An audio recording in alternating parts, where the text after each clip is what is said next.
Look at this immense trench of dark water cutting through the Scottish Highlands. Beneath this surface lies a volume of water so vast it could hold the population of the entire planet 3 times over. For nearly 100 years, people around the world believed it hid a prehistoric sea creature. This sonar screen displays the kind of underwater topographical data generated by modern research vessels. Teams systematically mapped the lakebed, deploying submarine fleets and running deep-water acoustic scans to hunt for biological anomalies. All of that multi-million-dollar hardware and the global tourism industry that followed it was set into motion by a single newspaper publication in 1934. Readers opened their morning papers to find what appeared to be physical proof: a stark silhouette of a long-necked animal rising gracefully from the ripples of Loch Ness. The photograph gained unshakable credibility because it was attributed to a highly respected London doctor named Robert Kenneth Wilson. An entire century of scientific exploration and global obsession was anchored by this one image, an image that turned out to be an utter lie. The credibility of the image remained virtually unassailable for decades. The truth only emerged when shocking confessions from the original creator's own family members finally reached the public. The imposing prehistoric monster was actually a child's toy. The creators bought a cheap tin submarine, fashioned a tiny, crude head out of plastic wood, attached it to the top, and floated it in the shallows of the lake. The hoax was a petty revenge prank.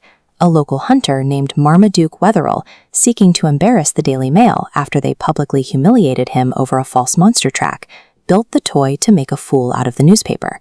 Wetherell knew the newspaper would scrutinize any photos he submitted himself. To bypass their editors, he used the respected London doctor as a proxy, knowing his professional reputation would prevent any serious questioning of the photo's origin. The world's most famous monster was a deliberate manipulation of the press by a few angry locals. How did a crude piece of plastic wood glued to a tin toy manage to fool global experts and scientists for decades? The trick relies on forced perspective. By placing the camera incredibly close to the toy in open water, the creators destroyed any sense of true scale. Without a shoreline or boat in the frame for comparison, the viewer's brain assumed the object was massive and distant.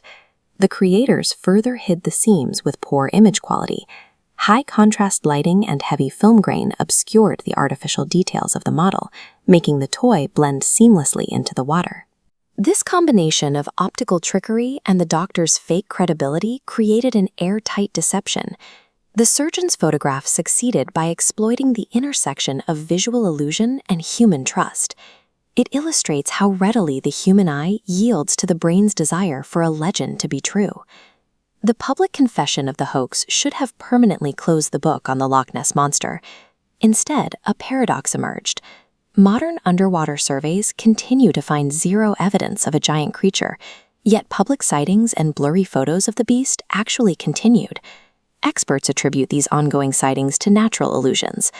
Large debris, like cut timber, frequently washes into the loch. From a distance, a rolling, waterlogged piece of wood mimics the arched back of a biological creature.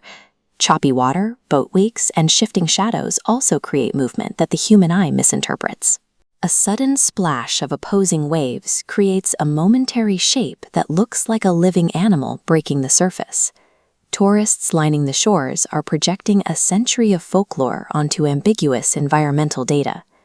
Their brains interpret a floating log or a shifting shadow as the monster they've been primed to find. If the ultimate proof was a toy submarine, and the modern sightings are just logs and waves, why does the obsession survive? Nessie has transitioned into a cryptid legend, occupying the space between myth, tourism, and human imagination. As science maps every corner of the globe, humanity actively resists the loss of the unknown. The Loch Ness Monster endures as a rejection of a fully documented world. People stand on these shores searching for a mystery that satisfies a psychological need.